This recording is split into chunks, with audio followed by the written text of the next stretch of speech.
Alright, let's begin. आज I think सबकी तरफ ही मौसम थोड़ा सा ख़राब है और बारिश चल रही है। आई वाज थिंकिंग कि आज की क्लास भी हम शायद मिस कर देते, लेकिन हमारे पास टाइम जो है वो काफ़ी कम है। आज की क्लास है हमारी और कल की हमारी जो क्लास है वो होगी, इसके अलावा हमारे पास कोई क्लास नहीं होगी। तो आज हमारी सेकंड लास्ट क्लास है। नेक्स्ट क्लास जो कि वो हमारी लास्ट होगी, क्योंकि नेक्स्ट वीक से आपके एग्ज़ाम्स स्टार्ट हैं। आपको पहले ही अंदाज़ा होगा, काफ़ी टीचर्स ने आपको बता दिया होगा पहले ही। आपके कुछ एग्ज़ाम्स जो हैं वो शेड्यूल भी हो चुके होंगे अब तक, कि किस दिन आपका कौन सा एग्ज़ाम हो रहा है और किस नौइयत का हो रहा है। तो आज का भी एजेंडा एक दो टॉपिक्स के अलावा यही था कि आपको मैं बता दूं कि एग्ज़ाम्स किस तरह हो रहे हैं और किस तरह से होंगे, और जो फाइनलाइजेशन है आपके मार्क्स की वो किस तरह होगी।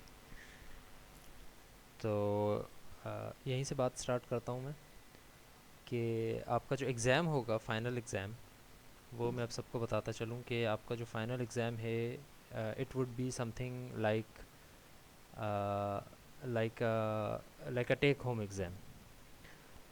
टेक होम एग्ज़ाम होता क्या है, पहले उसके बारे में थोड़ा सा सुन लें और फिर आपको अंदाज़ा हो जाएगा कि आपके पास जो टेक होम एग्ज़ाम आपको देना है उसका वो किस नौइयत का होगा। तो जो आपका एग्ज़ाम होगा वो कुछ इस तरह से होगा कि टेक होम एग्ज़ाम का मतलब ये है कि आपको मैं एक एग्ज़ाम पेपर बना कर दे दूँगा, चाहे वो वर्ड फाइल में दूँ या पीडीएफ की तरह दूँ, वो मैं आपको दे दूँगा। और आपको, आपके पास उस पेपर को सॉल्व करने के लिए एक दिन से ज़्यादा का टाइम होगा। ठीक है, तो it will be obviously open book, कि आपने ख़ुद करना है सारा का सारा काम, चाहे आप कहीं से भी हेल्प लें। कॉपी नहीं होनी चाहिए ऑब्वियसली, बट ये है कि आप जो है सारी चीज़ें आपने ख़ुद करनी हैं। सिनेरियो बेस्ड होंगे, क्वेश्चंस के ऊपर भी आते हैं कि किस तरह से हो सकते हैं और किस तरह के नहीं होंगे। और आपके पास 1 से 2 दिन जो हैं वो आपको दे दिए जाएंगे, डिपेंडिंग ऑन कि उसकी नेचर क्या है। अभी मैंने डिज़ाइन नहीं किया है पेपर, जब पेपर डिज़ाइन हो जाएगा, पेपर सेट हो जाएगा, तो फिर उसके बाद मैं उसको देखूंगा कि कितना वक्त इसके लिए चाहिए।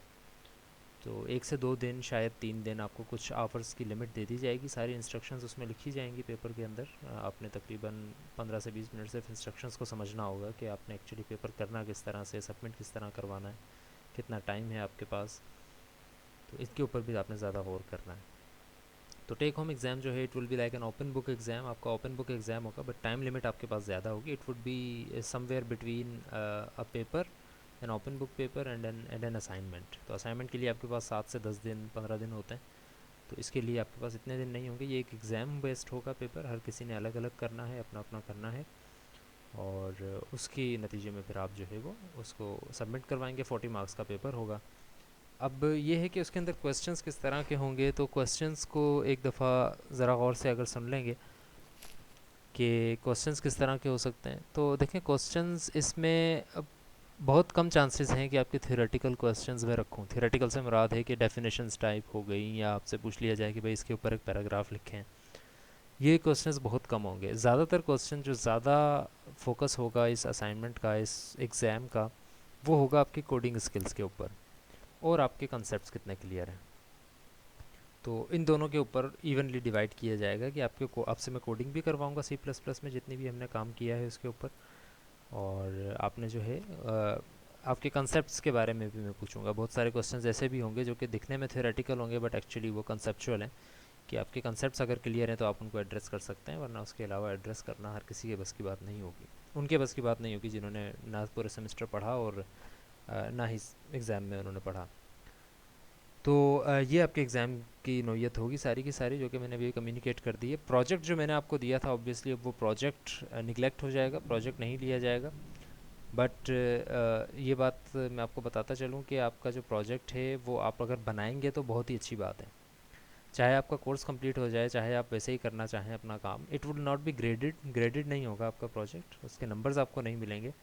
बट अगर स्टार्ट कर दिया है अपना प्रोजेक्ट और आप करना चाह रहे हैं, अगर आपने स्टार्ट नहीं भी किया है तो आप कर सकते हैं, और I will be available to help you in any way possible, जिसमें भी हम जो है वो आपकी थोड़ी सी लर्निंग ज़्यादा हो जाएगी। अच्छा, फिर दूसरी बात ये है, आपके अगर कोई क्वेश्चंस या कोई कमेंट्स वगैरह इससे रिलेटेड हैं तो वो चैट में भी मुझे भेजते जाएं। मैं अपनी बात कंटिन्यू करता हूँ, फिर सारी बात कंप्लीट करके उनके जवाब दूंगा। दूसरी बात ये है कि टॉपिक्स हमारे कुछ जो हैं वो मिस हो गए due to the lack of timing और इन सारी चीज़ों की वजह से। टॉपिक्स हमारे काफ़ी मिस हो गए हैं, काफ़ी नहीं कुछ मिस हो गए हैं। अगर आप जाकर अपनी कोर्स आउटलाइन भी देखेंगे ना, उसके ऊपर क्या कहते हैं, आपकी जो है टाइनी वाला लिंक जो है गूगल ड्राइव वाला, मैं ओपन कर लेता हूँ आपके सामने, आपको अंदाज़ा एक दफ़ा हो जाए कि हम कितने जो है चीज़ें कवर कर चुके हैं और कितनी चीज़ें हम कवर नहीं कर पाए हैं। तो उसमें एक से दो टॉपिक्स हैं सिर्फ जो कि हम कवर नहीं कर पाए हैं, और वो टॉपिक्स भी ऐसे हैं जिनका डायरेक्टली रिलेशनशिप जो है वो ऑब्जेक्ट ओरिएंटेड से नहीं है, बट सी प्लस प्लस और एडवांस प्रोग्रामिंग से उसका ताल्लुक़ है काफ़ी। सो ओके, ज़रा ये ओपन हो जाए फिर हम देखते हैं। तो उसमें सबसे पहला टॉपिक जो है जिस पे हमने बात करनी है वो है एक्सेप्शन हैंडलिंग, और उसके बाद आपकी GUI बेस्ड प्रोग्रामिंग। इन दोनों चीज़ों के ऊपर मैं आपको क्लास के एंड में 5 मिनट जब बचेंगे ना, तो मुझे याद दिलाइएगा कि इन दोनों चीज़ों के ऊपर मैंने आपको कुछ बताना है। एक्चुअली होगा क्या कि अब चूँकि हमारे पास टाइम भी नहीं है इतना, तो ये है कि हम क्लास के अंदर इन चीज़ों को डिस्कस नहीं करेंगे, एग्ज़ाम्स में इनको इंक्लूड नहीं करेंगे, बट ये है कि ये आप लोगों को चीज़ें आनी चाहिए। तो I will leave it up to you कि आपने इन चीज़ों को खुद सीखना है।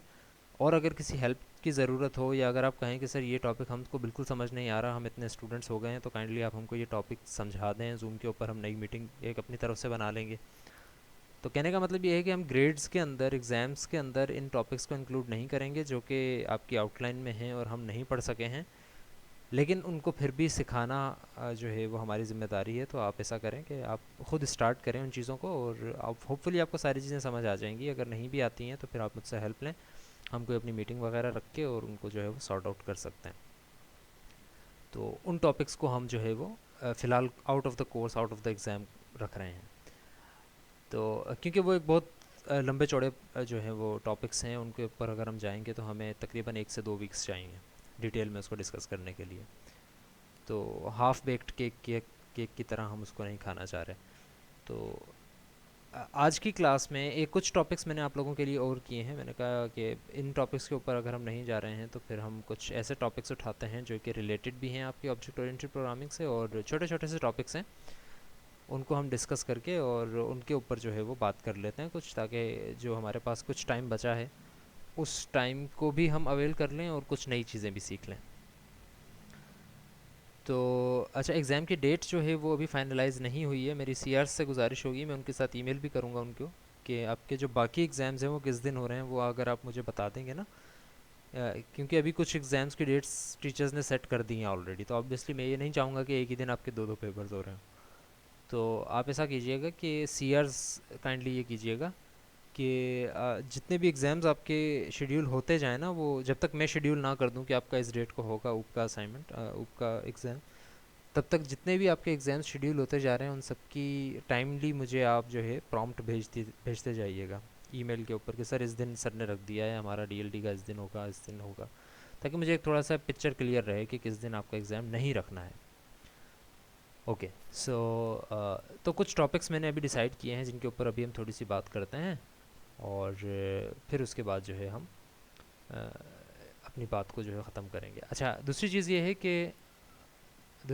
है कि आप लोगों ने, आपको आपके पास स्क्रीन आ रही है सबके पास? मेरा डिस्प्ले कुछ बंद हो गया था, तो आई थिंक कि आपके पास आ रही होगी होपफुली। ओके, सो मैंने कहा कि कुछ टॉपिक्स हैं जो हम डिस्कस करेंगे, लेकिन उससे पहले एक आखिरी चीज़, टॉपिक स्टार्ट करने से पहले, असाइनमेंट नंबर थ्री जो कि ग्रेड भी हो चुकी है, ऑब्वियसली आप सबने नंबर भी देख लिए होंगे उसके, किसके कितने आए हैं, किसके कितने नहीं आए हैं। वो जो असाइनमेंट्स हैं, वो जो असाइनमेंट है, असाइनमेंट नंबर 3, उसकी ग्रेडिंग की पॉलिसी मैं आपको थोड़ी सी बता देता हूँ, क्योंकि तकरीबन सब ने एक ही तरह की असाइनमेंट की, एक ही तरह की गलतियाँ की हुई थी उसमें। आपके साथ मैंने सोल्यूशन भी शेयर कर दिया है। स्टूडेंट्स ने अगर सोल्यूशन देख लिया है तो बहुत ही अच्छा है, उनको मेरी बात आसानी से समझ में आ जाएगी, वरना मैं समझाने की कोशिश करता हूँ। तो असाइनमेंट नंबर 3 में आई ट्राइड कि मैं आपको असाइनमेंट भी थोड़ी सी आसान दूँ, काफ़ी कदरें आसान थी असाइनमेंट नंबर 1 और असाइनमेंट 2 से।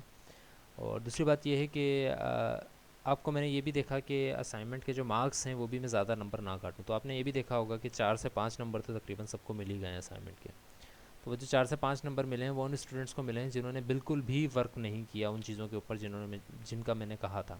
मतलब अगर किसी ने सिर्फ क्लास भी बना दी है और इनहेरिटेंस भी कर ली है, बेशक उन्होंने प्योर वर्चुअल नहीं बनाया फंक्शन, ना उन्होंने ओवरराइडिंग की, ना उन्होंने क्या कहते हैं रिटर्न टाइप फंक्शंस की रखी सही से, अगर इस तरह का कोई काम भी नहीं किया, सिर्फ कंस्ट्रक्टर्स बना के काम कर दिया है, उनको भी मैंने 4 से 5 नंबर दे दिए हैं।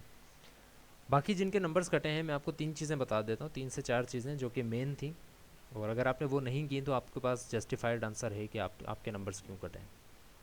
सबसे पहली चीज़ कि जिन्होंने पब्लिश के फंक्शन को सही से एलाबोरेट किया, काफ़ी स्टूडेंट्स ने कर लिया था। आई वाज ग्लैड कि काफ़ी स्टूडेंट्स समझ गए थे कि पब्लिश का फंक्शन एक्चुअली क्या कर रहा है, जो कि जेके डॉट पब्लिश था, जो कि एक आर्गूमेंट में जा रहा था।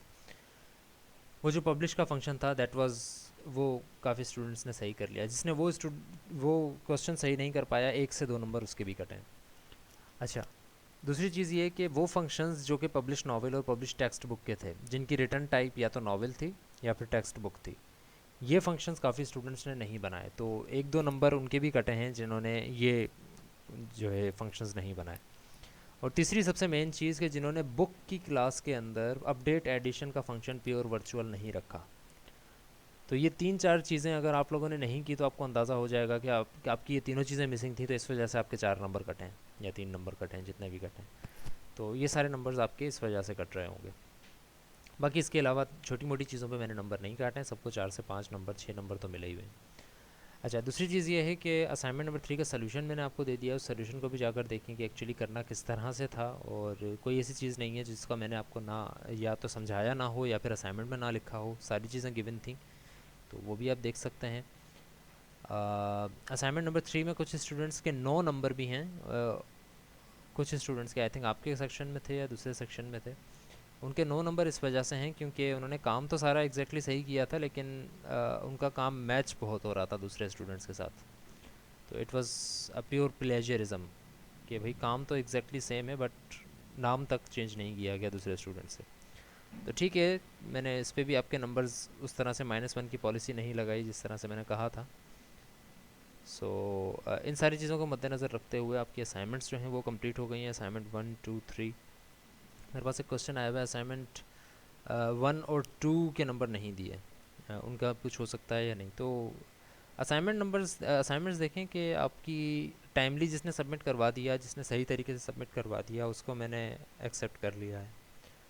जो सही तरीके से सबमिट नहीं करवाया जिसने, और वो जो अब कह रहे हैं कि सर मैंने ये असाइनमेंट, अब मेरे पास कुछ ऐसी भी आई है असाइनमेंट नंबर 3 के साथ असाइनमेंट 2 भेज रहे हैं स्टूडेंट्स ना। क्या मतलब क्या है इसका कि आप उस वक्त आपके पास वक्त नहीं था, आप नहीं कर सके थे काम, और अब चूँकि आपके पास वक्त आया है तो आप चाह रहे हैं कि आपकी पुरानी असाइनमेंट्स भी सबमिट कर ली जाएँ।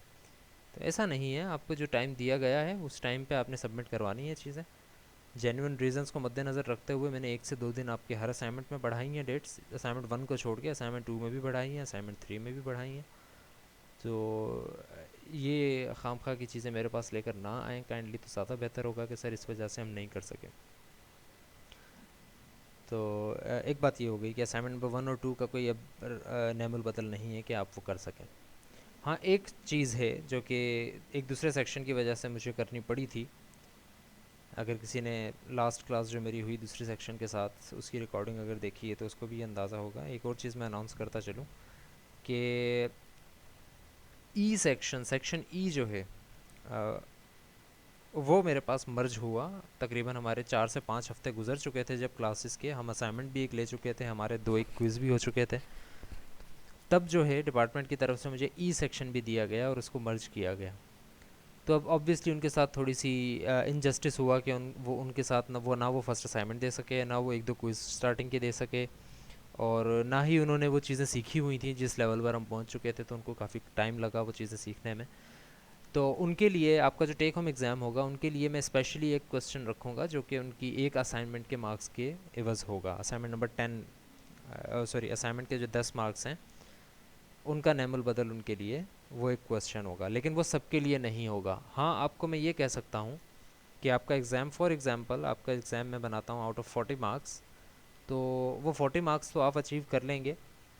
अगर कर ले 40, तो देर इज़ अ चांस कि आप 40+ मार्क्स भी अचीव कर सकें आउट ऑफ 40, बिकॉज वो जो क्वेश्चन मैं सेक्शन ई के लिए डिज़ाइन करूँगा in order to compensate that for their assignment, वो बाकी सब स्टूडेंट्स के लिए एक बोनस पॉइंट्स क्वेश्चन हो जाएगा।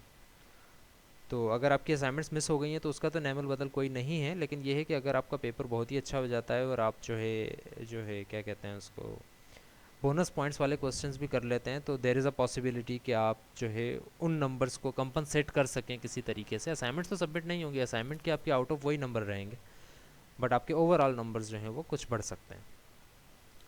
तो ये चीज़ आप कर सकते हैं। बाकी इसके अलावा असाइनमेंट की कोई कंपनसेशन नहीं है।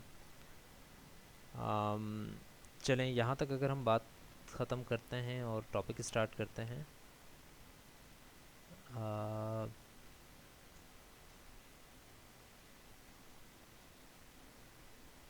ठीक है, बेस्ट की पॉलिसी आपको पता होगी ना अब्दुल्ला। बेस्ट की पॉलिसी यही होती है कि 3 अगर आपने असाइनमेंट्स दी हैं उनमें से 2 बेस्ट नंबर्स जो हैं वो ऐड हो जाएंगे, that's it. All right, so let's start for a few topics जो कि हमने डिस्कस करने हैं। अच्छा, अभी तक अगर कोई क्वेश्चन, कोई क्यूरी वगैरह है तो मुझे बता दें।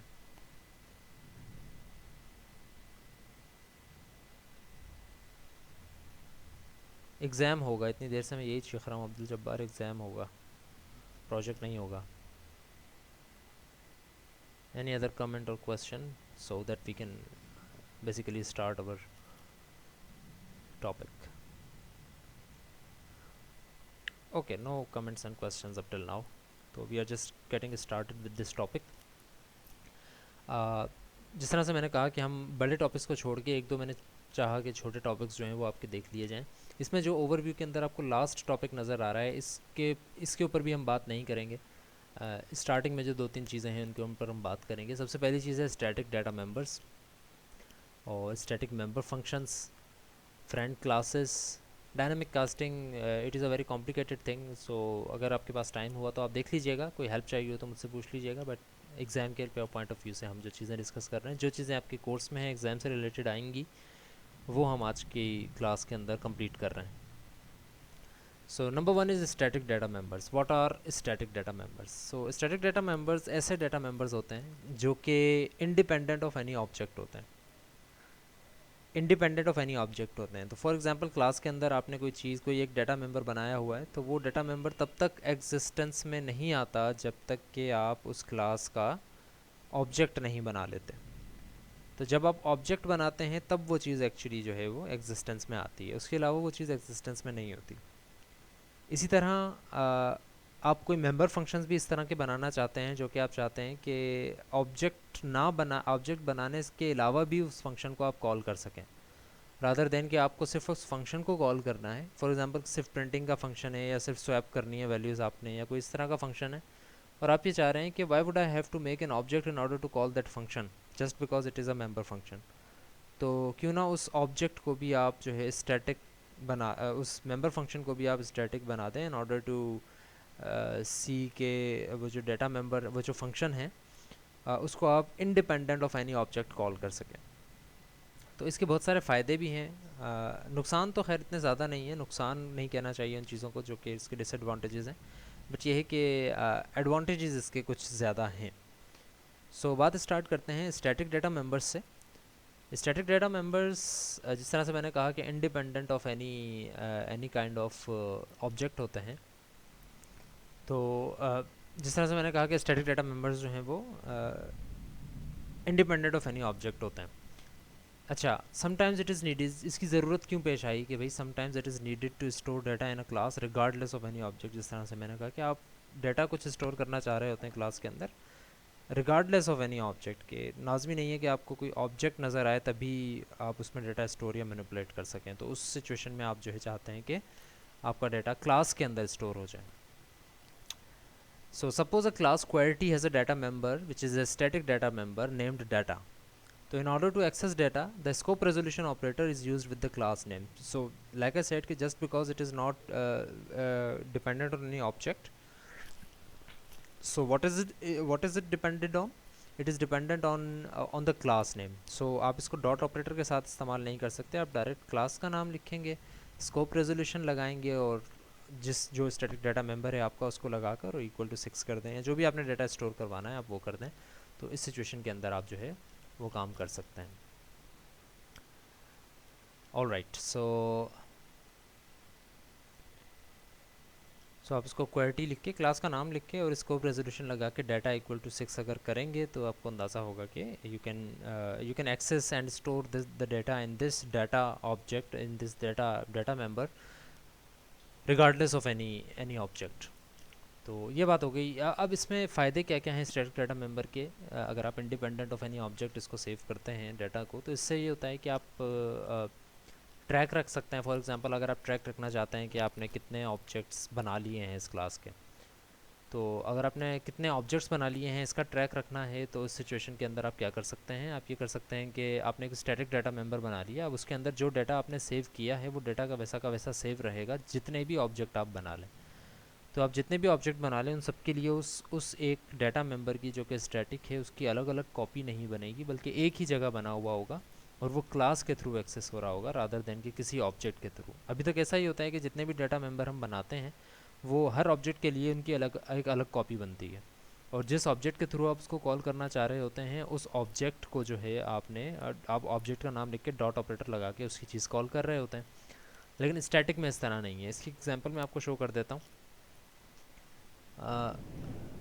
या सो लेट्स सी। अच्छा, आपकी स्क्रीन में नज़र नहीं आ रहा है?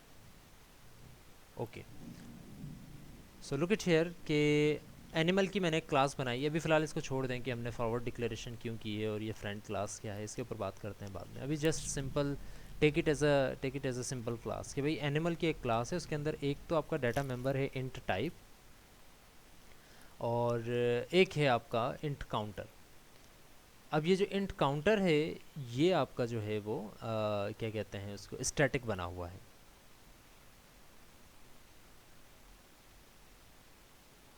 तो स्टैटिक की हम बात कर रहे हैं जिस तरह, तो स्टैटिक डाटा मेंबर अगर आपने बनाना है तो जैसे आप ये क्लास को देख रहे हैं, सपोज़ ये एक सिंपल एक क्लास है एनिमल की, इसकी बाकी चीज़ों को अगर हम इग्नोर करते हैं तो इसका एक डाटा मेंबर इंट टाइप बना हुआ है, एक इंट काउंटर बना हुआ है। ये जो इंट काउंटर है ये जो है, आप सबके पास मेरी आवाज़ और स्क्रीन आ रही है? ज़रा एक दफ़ा मुझे मैसेज भी कर दें साथ साथ। तो जो आपके स्टैटिक इंट काउंटर बना हुआ है ये एक स्टैटिक डाटा मेंबर बन गया, जिस तरह से मैंने कहा कि हम स्टैटिक डाटा मेंबर के ऊपर बात कर रहे हैं। तो अब इसमें और इसमें एक्चुअली क्या फ़र्क है, इंट टाइप में और स्टैटिक इंट काउंटर में आखिर क्या फ़र्क है? सो फ़र्क इसमें ये है कि अगर आप मेन में देखें, या अगर हम उस पर जाने से पहले खुद ही अगर ये चीज़ डिस्कस करें कि एनिमल का जब मैं कोई ऑब्जेक्ट बनाऊंगा ना, से ओबीजे के नाम से मैंने एक ऑब्जेक्ट बनाया है, तो वो जो ऑब्जेक्ट बनेगा उसके अगेंस्ट ये टाइप अलग बनेगा, राइट? इसी तरह अगर मैं एक और ऑब्जेक्ट बनाता हूँ obj2, उसके अगेंस्ट ये टाइप अलग बनेगा, और जो भी टाइप मुझे वैल्यू स्टोर करनी है जिस भी टाइप के अंदर, उस ऑब्जेक्ट के साथ डॉट लगा के मुझे इस टाइप को कॉल करना पड़ेगा। तो it goes something like this के अगर ऊपर वाली चीज़ों को एक मिनट के लिए इग्नोर करें, तो अगर मैंने एक एनिमल का ऑब्जेक्ट बनाया तो इसके अगेंस्ट टाइप अलग बनाए, इसके अगेंस्ट टाइप अलग बनेगा, and so on so forth. तो अगर मैं obj डॉट टाइप करता हूँ तो it is a different type, और अगर मैं लिखता हूँ obj2 डॉट टाइप तो it is a different type. तो टाइप का जो डाटा मेंबर है ये अलग अलग बनेगा हर ऑब्जेक्ट के लिए। बट अगर मैं बात करूँ स्टैटिक डाटा मेंबर की, तो ये स्टैटिक डाटा मेंबर किसी ऑब्जेक्ट के ऊपर डिपेंडेंट नहीं होता। ये हर ऑब्जेक्ट के लिए ना ही अलग बनता है और ना ही इसको बनने के लिए किसी ऑब्जेक्ट की नीड होती है। ये क्लास डिफाइन हो गई, ये बन गया, दैट्स इट। अब ये है कि इसको मैनिपुलेट या इसकी डाटा को प्रिंट कैसे करना है, इसको प्लस माइनस कैसे करना है, या इसको मैनिपुलेट जिस तरह से आप करना चाहें कैसे कर सकते हैं। तो इसका सिंपल तरीका ये है कि आप इसको एक्सेस कर सकते हैं with the use of class name rather than using any object name, क्योंकि ये ऑब्जेक्ट पे डिपेंडेंट ही नहीं है, ना ये किसी ऑब्जेक्ट की वजह से बना है। तो आप इसको एक्सेस कर सकते हैं using the class name, just like I have used here. This is a member function actually. एक मिनट के लिए इसको आप देखें। कैट को अगर हम छोड़ दें, because it is a derived class, I was working on something else, इसको भी छोड़ देते हैं, यहीं तक रखते हैं। अच्छा, टी के बाद जो 666 आपको नज़र आ रहा है, actually this is a parameterized constructor जो कि 666 की वैल्यू ले जाकर टाइप में स्टोर करेगा, राइट? सो एक मिनट के लिए अब आते हैं यहाँ पे अच्छा, display number of objects, it is also a static member function just like a static data member. Static data member जिस तरह से अभी मैंने काउंटर का बनाया उसको मैं इस तरह एक्सेस कर सकता हूँ, लाइक दिस। इसको मैं सी आउट भी करवा सकता हूँ, बट यहाँ पर एक इशू है ऑब्वियसली, आप इसको डायरेक्ट सी आउट नहीं करवा सकते बिकॉज जो काउंटर है that is a private data member, आप इसको मेन के अंदर एक्सेस नहीं कर सकते। तो इसको प्रिंट करवाने के लिए मैंने एक अलग जो है फंक्शन बनाया है, ये इसका प्रिंटर है ऐसे समझ लें। काउंटर को प्रिंट करने के लिए एक फंक्शन मैंने बनाया है, डिस्प्ले नंबर ऑफ ऑब्जेक्ट्स, और इसके अंदर कोई काम नहीं हो रहा, सिर्फ नंबर ऑफ ऑब्जेक्ट्स यानी कि काउंटर प्लस हो रहे हैं, काउंटर की वैल्यू प्रिंट हो रही है, राइट। तो आप इसको यहाँ पर एक्सेस कर सकते हैं ऐसे, अगर ये प्राइवेट ना होता तो। अब चूँकि ये प्राइवेट है तो आप इसको ऐसे एक्सेस नहीं कर सकते। सो फॉर एग्जांपल अगर मैं इसको कमेंट करता हूँ तो अब एक एक मिनट के लिए मेरे साथ रहेंगे आप लोग, और एक एक स्टेप के लिए, और बात आपको आराम से होपफुली समझ में आ जाएगी। नंबर 1, आपने स्टैटिक डाटा मेंबर बनाया। दूसरी बात ये कि स्टैटिक डाटा मेंबर हमेशा ज़ीरो से खुद ब खुद इनिशियलाइज़ हो जाता है, लेकिन बेहतर है कि आप खुद ही कर लें। तो इसकी इनिशियलाइजेशन किस तरह से होती है? इसकी इनिशियलाइजेशन होती है इस तरह। और से देखें कि ये चीज़ ना किसी फंक्शन में है, क्योंकि ना ही ये किसी ऑब्जेक्ट से रिलेटेड है, ना ही ये कंस्ट्रक्टर से रिलेटेड है। मैं इसको कंस्ट्रक्टर की मेंबर इनिशियलाइजेशन लिस्ट के अंदर भी नहीं कर सकता इनिशियलाइज, बिकॉज के कंस्ट्रक्टर तभी कॉल होता है जब ऑब्जेक्ट बनता है, एंड ये चीज़ तो ऑब्जेक्ट से इंडिपेंडेंट है। तो ना ही मैं इसको यहाँ पर इनिशियलाइज़ कर सकता हूँ, ना ही मैं इसको यहाँ पर इनिशियलाइज़ कर सकता हूँ, इनिशियलाइज़ की बात कर रहा हूँ, ना ही यहाँ पर, ना ही यहाँ पर, और ना ही किसी और मेंबर फंक्शन में। इनिशियलाइज़ में इसको उसी तरह करूँगा जिस तरह एक सिंपल फंक्शन को मैं डिफ़ाइन करता हूँ। क्या करता हूँ मैं? उसकी सबसे पहले रिटर्न टाइप लिखता हूँ, क्लास का नाम लिखता हूँ, स्कोप रेजोल्यूशन, उस फंक्शन का नाम, और फिर उसकी डेफिनेशन कि भाई this function is equal to this. इसी तरह यहाँ पर भी इसकी रिटर्न टाइप यानी कि इसकी टाइप, क्लास का नाम क्या चीज़ है, दिस इज़ इक्वल टू 0 भाई। तो ये आपने इनिशियलाइज़ कर दिया। हाँ, यहाँ पर जो प्लस प्लस हो रहा है ये इस वजह से हो रहा है कि भाई मैं चाह ये रहा हूँ कि जब भी कोई ऑब्जेक्ट बने तो काउंटर में प्लस प्लस हो जाए। तो ऑब्जेक्ट कौन बनाता है? ऑब्जेक्ट बनाता है कंस्ट्रक्टर। तो भाई जब भी ऑब्जेक्ट बनेगा विच मीन्स कि या तो ये वाला कंस्ट्रक्टर कॉल होगा या ये वाला कंस्ट्रक्टर कॉल होगा। कोई भी कंस्ट्रक्टर अगर कॉल होता है तो काउंटर में प्लस प्लस कर दिया जाए। अब अगर ये काउंटर स्टैटिक ना होता तो हर एक के लिए ये वैल्यू डिफरेंट होती, जबकि हर एक के लिए क्लास के मेंबर्स, क्लास के ऑब्जेक्ट्स डिफरेंट नहीं होते। अगर मैंने क्लास का ऑब्जेक्ट 1 बनाया है तो वो एक ऑब्जेक्ट के लिए एक ही वैल्यू रहेगी। अगर मैंने क्लास के ऑब्जेक्ट 10 बना दिए हैं तो उन 10 के 10 ऑब्जेक्ट के लिए क्लास के ऑब्जेक्ट्स की वैल्यू चेंज थोड़ी ना होगी। आपने ऑब्जेक्ट तो 10 ही बनाया ना। तो इसी तरह हर ऑब्जेक्ट के बनते ही आपने काउंटर में प्लस प्लस करवाया हुआ है। तो आपने ये काउंटर को इनिशियलाइज़ किया, स्टैटिक डाटा मेंबर को स्टैटिक दोबारा लिखने की ज़रूरत नहीं है, और फिर आपने काउंटर में प्लस प्लस किया हर एक कंस्ट्रक्टर के होते हुए, और फिर आपने एक फंक्शन बनाया जिसका काम सिर्फ ये है कि वो उस काउंटर को प्रिंट कर रहा है।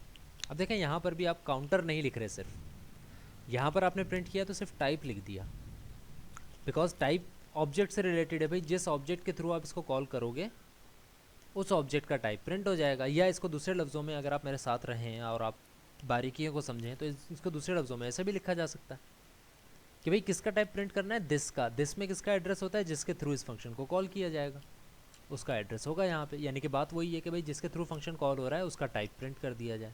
बट यहाँ पर आप दिस भी नहीं लिख सकते, दिस का यूज़ भी नहीं कर सकते आप स्टैटिक के साथ, क्योंकि दिस तो ऑब्जेक्ट ही होता है एक तरह से, ऑब्जेक्ट का पॉइंटर है, ऑब्जेक्ट का एड्रेस है।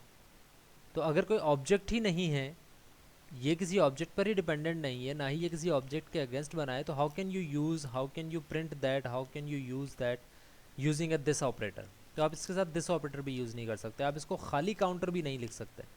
अगर आप इसको खाली काउंटर लिख दोगे तो इट विल अज्यूम कि you are saying this counter, just like it is assuming here कि it is this type.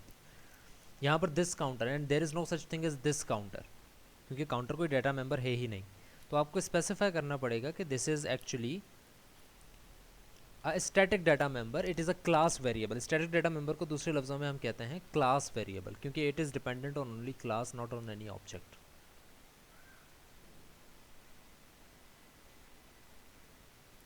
Alright, so ये बात हो गई आपकी स्टैटिक डाटा मेंबर की। अब ये जो फंक्शन आपने बनाया है जो कि डिस्प्ले करेगा, ये भी मैंने स्टैटिक करके बनाया है। अब ये हो गया स्टैटिक डाटा मेंबर, ये हो गया स्टैटिक मेंबर फंक्शन।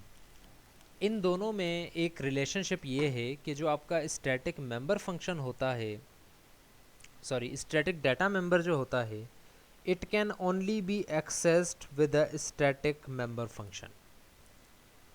आप अगर नॉन स्टैटिक मेंबर फंक्शन में इसको प्रिंट करना या इसको यूज़ करना चाहेंगे तो वो जो नॉन स्टैटिक मेंबर फंक्शन होगा कर तो लेगा वो इसको यूज़, पर ये है कि आपके डाटा को मैनिपुलेट होने का खदशा हो जाएगा उसमें। तो इट इज़ बेटर कि आप जो अपने वेरिएबल्स को स्टैटिक मेंबर्स को यूज़ कर रहे हैं प्रिंट करने के लिए या मैनिपुलेट करने के लिए, it resides in a static member function. तो आपने एक स्टैटिक मेंबर फंक्शन बनाया हुआ है, इस मेंबर फंक्शन को मैंने स्टैटिक कर दिया और इसके अंदर आपने इस चीज़ को प्रिंट करवा दिया। अब इसकी वैल्यू क्या प्रिंट होनी चाहिए? भाई कोई ऑब्जेक्ट अभी तक नहीं बना, यहाँ पर आके अगर मैं इस फंक्शन को कॉल करता हूँ, अभी कोई ऑब्जेक्ट नहीं बना, रिमेंबर इस फंक्शन को अगर मैं कॉल करता हूँ तो वैल्यू क्या प्रिंट होगी, बताएं मुझे ज़रा।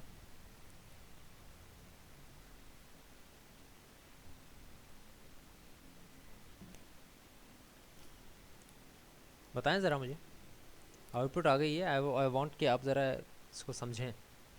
मैंने किसी ऑब्जेक्ट बनाए बगैर इस मेंबर फंक्शन को, जो कि स्टैटिक था, इसको कॉल कर लिया और इस स्टैटिक मेंबर फंक्शन ने किया क्या है? स्टैटिक मेंबर फंक्शन ने सिर्फ और सिर्फ आपके स्टैटिक डाटा मेंबर की वैल्यू प्रिंट कर दी है। Now just tell me what the value here should B.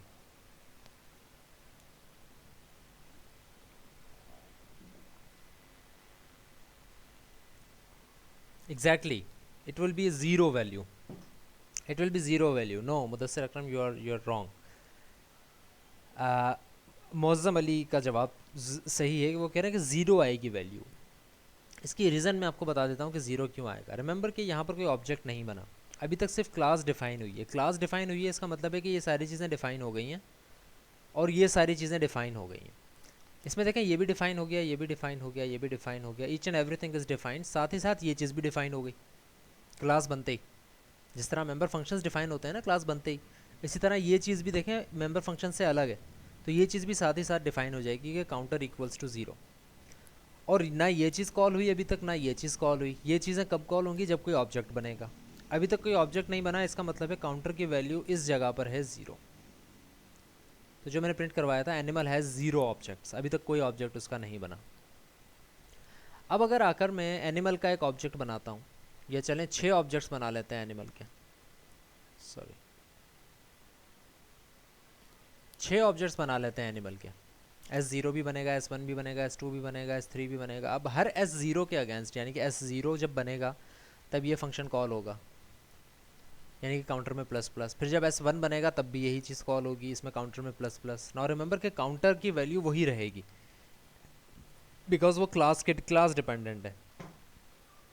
S0 के लिए S1 के लिए काउंटर अलग नहीं बन रहा है, तो हर एक काउंटर के साथ, हर एक एस के बनते हुए ये सारी चीज़ें प्लस होती जाएंगी। और अब अगर मैं इसकी वैल्यूज़ प्रिंट करूँगा ऑब्जेक्ट्स, 6 ऑब्जेक्ट्स बनाने के बाद, तो it will tell me the actual value of counter at this point जब आपने ये फंक्शन कॉल किया, and that value is obviously 6।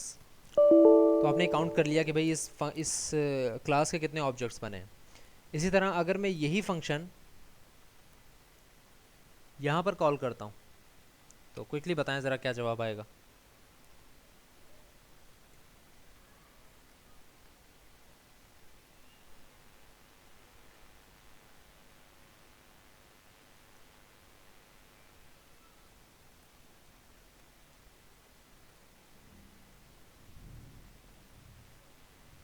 Nope, not the same answer. सी यहाँ पर S0 जब बना, S0 बना, S0 ने कंस्ट्रक्टर कॉल किया, उस कंस्ट्रक्टर ने काउंटर में प्लस प्लस कर दिया, यानी इसकी वैल्यू हो गई 1। फिर S1 बना, इसी स्टेटमेंट की बात कर रहा हूँ मैं। S1 बना तो फिर ये फंक्शन कॉल हुआ, काउंटर में प्लस प्लस हो गया, यानी कि अब 1 से हो गया 2, फिर हो गया 3, फिर हो गया 4, फिर हो गया 5, फिर हो गया 6। तो आपने यहाँ पर देखा कि यहाँ पर 6 प्रिंट हो रहा है। अब अगर यहाँ पर देखा जाए तो एक और ऑब्जेक्ट बन रहा है एनिमल का, नाम है उसका T। अब उसके अंदर 666 आप भेज रहे हो, ये 666 कहाँ जाएगा? ये 666 T में आएगा और T असाइन हो जाएगा टाइप को, यानी कि जो ऑब्जेक्ट का मेंबर था ना, डाटा मेंबर टाइप, उसको असाइन कर दिया जाएगा T। यहाँ तक तो बात समझ में आती है, लेकिन ये T असाइन होने से पहले काउंटर में भी प्लस प्लस 1 हो जाएगा, विच मीन्स कि जब काउंटर में प्लस प्लस होगा तो काउंटर की वैल्यू जो 6 आपने यहाँ छोड़ी थी, अब वो इस कंस्ट्रक्टर के थ्रू एक और बढ़ जाएगी। तो सेम वैल्यू आ जाएगी, लेकिन इसमें एक का और इजाफा हो जाएगा. सो यू विल सी कि आपके पास दो आंसर्स आएंगे, एक आंसर 6 होगा और दूसरा आंसर जो है वो 7 होगा. राइट तो ये आपका हो गया स्टैटिक डाटा मेंबर. इसी तरह स्टैटिक मेंबर फंक्शन भी है कि आप उस मेंबर फंक्शन को बना तो देते हो, but it is not actually a member function, just like it is not a data member, it is just data, and it is also a function, it is not a member function. So it is a function that can be accessed, it is a class function which can be accessed with the name of the class rather than any particular object. यहाँ तक बात हो गई हमारी static से related. कोई question कोई Curie यहाँ तक हो तो मुझसे पूछें. आपके सामने मैं इसके एडवांटेजेस भी एक दो रख देता हूँ.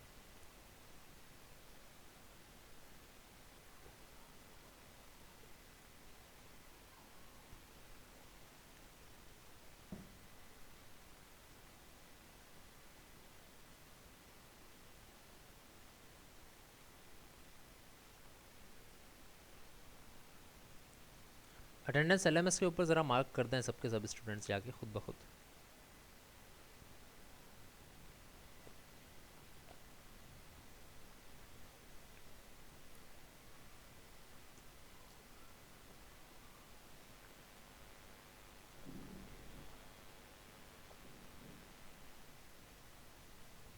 क्वेश्चन आपने लिखा है, एक क्वेश्चन है, क्या क्वेश्चन है पूछें तो सही.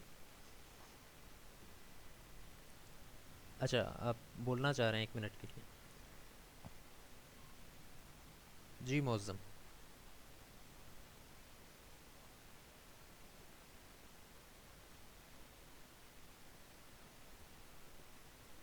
माइक है आपके पास मौज़म, बोलें.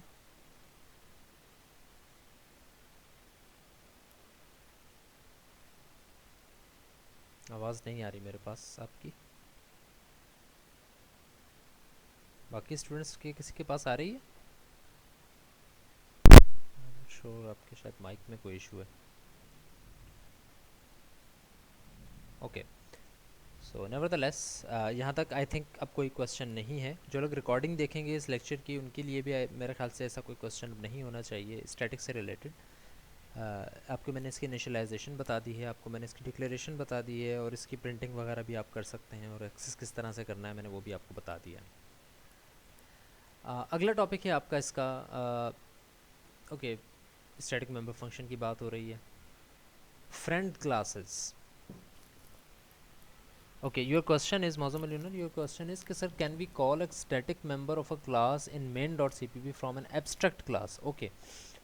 अच्छा it is a very particular question, specific question कि हम abstract class के member function को call कर सकते हैं using what do you call it, a static member function. So yes आप इसको call कर सकते हैं. क्यों कॉल कर सकते हैं आप इसकी वजह सुन लें.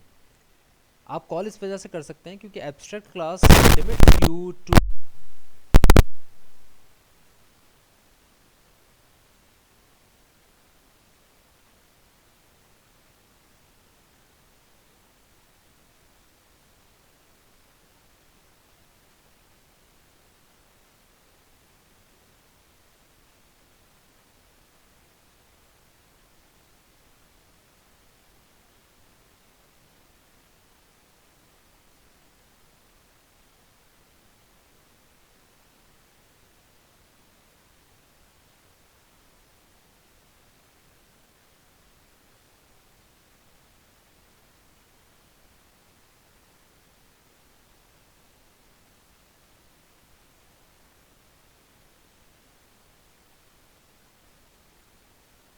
फंक्शंस को दूसरी क्लास के ऑब्जेक्ट के थ्रू कॉल कर सकते हैं.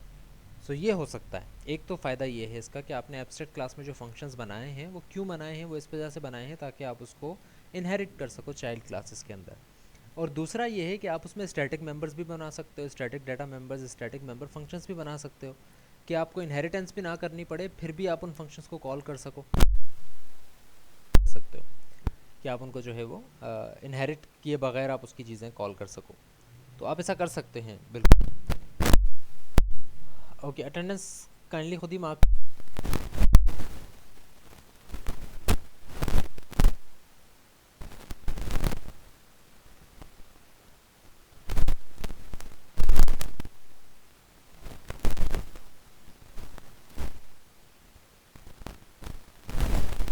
तो मैं आपको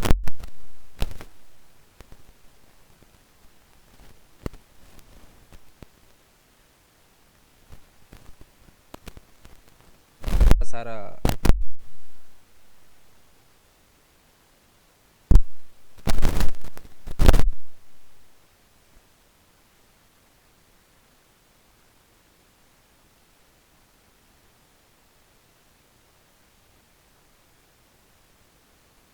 वो क्लास इस क्लास के तमाम प्राइवेट और प्रोटेक्ट एक्सेस कर सकती है। It is just like we make friends इन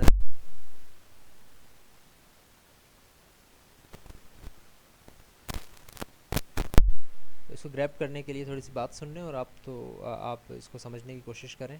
खुद अपने जहनों में उसको समझेंगे तो आपको ज़्यादा समझ में आ जाएगा रादर देन कि मेरी कही हुई बात आपको समझ में आए। So it's like let's suppose के मेक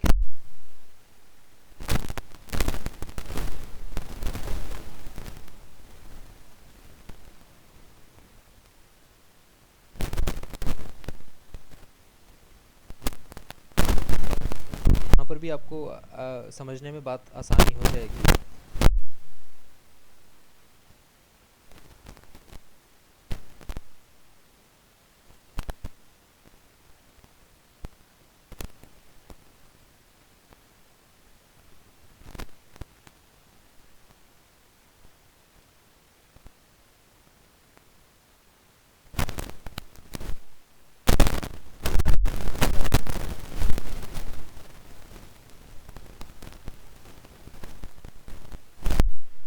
तो भाई क्लास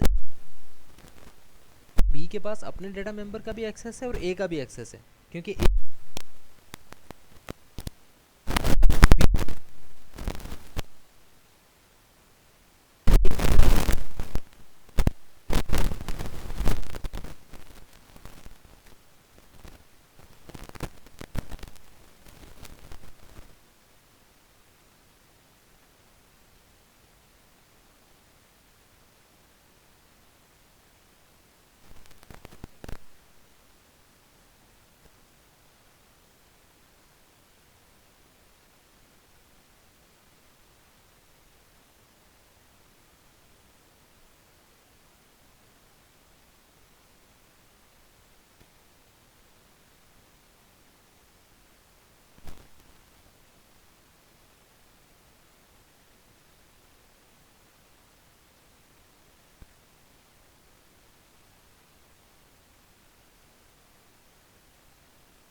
रिकॉर्डिंग देख लीजिएगा।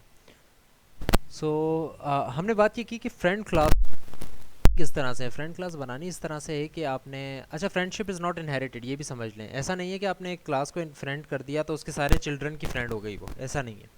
तो वो इनहेरिट नहीं हो सकती फ्रेंडशिप। जिस क्लास को फ्रेंड किया आपने सिर्फ वही क्लास फ्रेंड रहेगी। इसका तरीक़ेकार सिर्फ सिंपल सा है, वो ये कि आपने जिस क्लास को फ्रेंड करना है, अगर आप यहाँ देखें एनिमल की क्लास के अंदर अगर मैंने ये लिख दिया कि फ्रेंड क्लास ह्यूमन, तो इसका मतलब है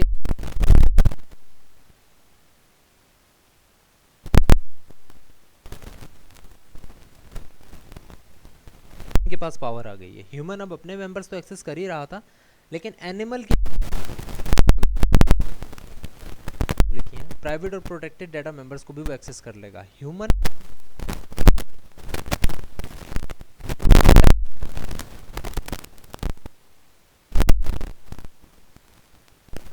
फ्रेंड क्लास एनिमल अपने उसमें भी लिख दे ह्यूमन, तो दूसरे की चीजें एक्सेस कर सकेंगे। प्राइवेट और हो सकता मुमकिन नहीं है। तो आपने पहला काम ये करना है कि फ्रेंड क्लास ह्यूमन। अब दूसरी बात ये है कि भाई एक्सेस तो कर सकता है, एक्सेस करेगा कहाँ? क्या यहाँ एक्सेस करेगा, क्या यहाँ एक्सेस करेगा? अब ये बात ज़रा टिपिकल है समझने वाली कि भाई एक्सेस नहीं कर सकते, स्टेटमेंट लिख ही नहीं सकते। आपको लेट्स सपोज कर तो कोई भी सकता है, ये भी एक्सेस कर सकता है, ये भी एक्सेस कर सकता है, ये भी एक्सेस कर सकता है, ये भी एक्सेस कर सकता है। हर फंक्शन इस ह्यूमन की क्लास को ह्यूमन की क्लास के अंदर उसका हर फंक्शन जो है वो इन दोनों चीज़ों को एक्सेस कर सकता है। ह्यूमन की क्लास अगर हम देखें तो ये फंक्शन भी और ये फंक्शन भी एनिमल की चीज़ों को एक्सेस कर सकता है, जिस तरह से आपको यहाँ पर भी नज़र आ रहा है। But how would you access a data member of class animal? You would have to give object, obviously if that is not an static data member तो you have to make an object. तो अगर आप उसका object बनाओगे तो वो object जो है वो इसके आर्गुमेंट में पास होना चाहिए, ऑब्वियसली लाजमी बात है। हाँ ये है कि अगर आप उसका यहाँ पास नहीं करो और इसका सिर्फ ऑब्जेक्ट न्यू बना के उसको एक्सेस करवा लो तो वो भी मुमकिन है। बट इट इज़ नेसेसरी कि अगर आपने किसी मेंबर फंक्शन के अंदर एक फ्रेंड क्लास के प्राइवेट डेटा मेंबर को एक्सेस करना है तो इट इज़ नेसेसरी कि आप उसका ऑब्जेक्ट जो है वो उसके पैरामीटर के अंदर पास करवा दो, ताकि वो जो ऑब्जेक्ट है उसके आप उसकी चीज़ को एक्सेस कर सको, रादर देन कि आप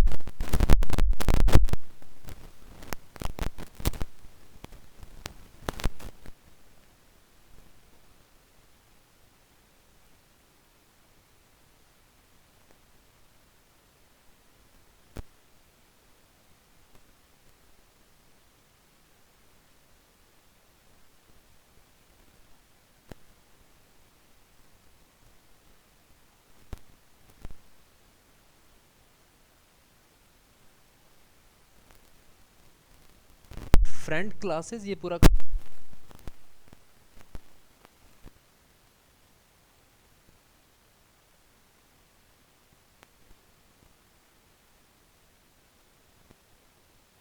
होप कि रिकॉर्डिंग मेरी सही हो रही होगी। अगर रिकॉर्डिंग सही हो रही है तो you can use that recording as your reference.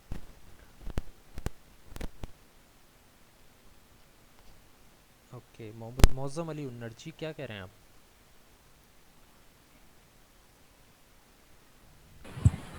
Sir आवाज़ बार बार कट रही है, अच्छा, इंटरनेट का इशू बहुत होगा ये। ज़्यादा। इंटरनेट का इशू नो होगा नो तो जी जी। सर, यहाँ इंटरनेट का इशू नहीं है, आपकी तरफ से शायद। सर वो माइक हिल रहा है बार बार, शायद इस वजह से।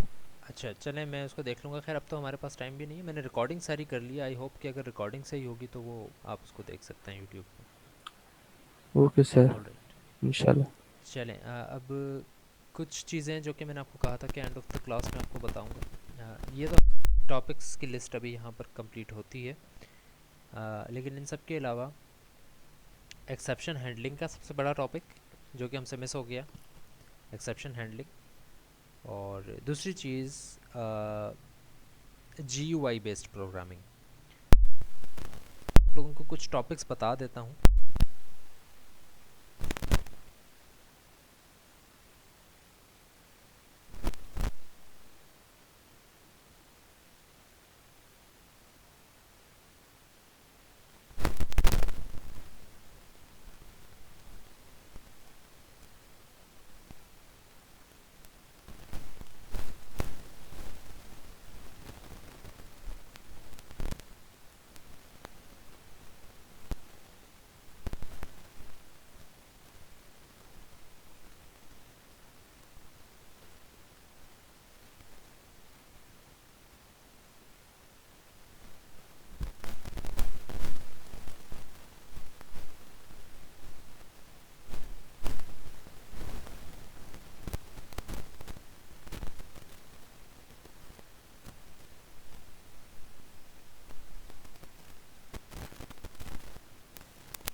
इसको जो है आप, आई थिंक आवाज़ अब आनी चाहिए आप लोगों के पास, आई डोंट नो आवाज़ क्यों नहीं आ रही है, इशू होगा इंटरनेट का, तो आप रिकॉर्डिंग देख लीजिएगा।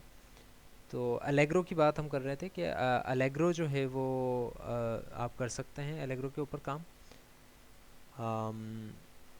अलेग्रो भी एक तरह का फ्रेमवर्क है जो कि यूआई बेस्ड प्रोग्रामिंग में आपकी हेल्प करता है। आप उससे उसमें थोड़ी सी पिक्सलेटेड चीज़ें भी हैं, पिक्सल्स आप देख के उसको जो है डिज़ाइन कर सकते हैं, ड्राइंग्स बना सकते हैं, गेमिंग के लिए आप उसको इस्तेमाल कर सकते हैं।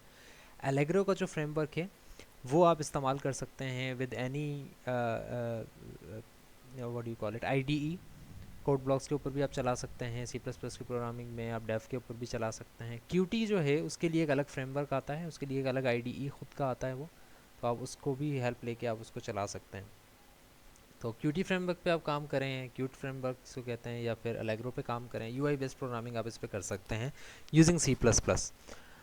और इसके अलावा जो बहुत ही बेसिक लेवल पर है वो आप इंशाल्लाह कंप्यूटर ग्राफिक्स के कोर्स में पढ़ेंगे, and that is called open G L, open graphics library. ये भी एक ग्राफिक्स लाइब्रेरी है सी प्लस प्लस की, और इसके अंदर you can do many things. Actually basically हर तरह का जितना भी I D E U I based frameworks exist कर रहे हैं वो कहीं ना कहीं बेसिकली सी प्लस प्लस के ऊपर, ओपन जी के ऊपर बने हुए होते हैं। तो काफ़ी बेसिक लेवल का है ये। बेसिक मतलब what do you call it, machine language type की लैंग्वेज जिसको कहते हैं ना, उस लेवल के ऊपर जाने वाली है। विच मीन्स कि आपको each and everything, each pixel का फार्मूला, ईच पिक्सल का डाटा आपको सी प्लस प्लस के अंदर इसमें देना पड़ता है कि आप यहाँ पर कौन सा कलर चाह रहे हो, यहाँ पर कौन सा कलर चाह रहे हो, शेप किस तरह से बननी चाहिए, उस शेप की मैथमेटिकल सारी की सारी परफॉर्मेंसेज वो आपको देनी पड़ती हैं। तो ये दो तीन चीज़ें हैं जो कि आप जाकर इनको स्टडी करें। कुछ हेल्प की ज़रूरत हो तो मुझसे पूछ लीजिएगा। यूआई बेस्ड प्रोग्रामिंग आप इस पर कर सकते हैं। एक्सेप्शन हैंडलिंग के टॉपिक को नेक्स्ट कोर्स में जाने से पहले एक दफ़ा देख लीजिएगा। और यहाँ तक हमारा टॉपिक कंप्लीट होता है। कुछ इससे रिलेटेड और बातें कल की क्लास में करेंगे, और कल की क्लास में आपका एक क्विज़ भी होगा, जो कि हमारा फाइनल क्विज़ होगा। उसके बाद अगर वो क्विज़ कोई अटैम्प्ट नहीं कर पाता है तो फिर ऑब्वियसली, पेपर का मैं स्टार्ट में बता चुका हूँ फैज़ान अहमद, रिकॉर्डिंग देख लीजिएगा। जो कल आपका क्विज़ होगा वो क्विज़ आपने लाजमी अटेंड करना है ऑब्वियसली, क्योंकि that is the last quiz. अगर आपके पहले 3 क्विज़ेस अच्छे हो चुके हैं तो ऑब्वियसली बेशक आप ना करें, लेकिन इसके कल के अलावा फिर आपके पास चांस नहीं होगा कि आप जो है क्विज़ अटैम्प्ट कर सकें। So that is about it. कल की क्लास के अंदर हम इंशाल्लाह बात करेंगे, कंटिन्यू करेंगे यहीं से, और इंशाल्लाह अगर कुछ और चीज़ें डिस्कस करनी है तो नोट कर लीजिएगा, मुझे कल बताइएगा, हम उसको डिस्कस करेंगे। थैंक यू वेरी मच, और इंशाल्लाह कल मिलते हैं।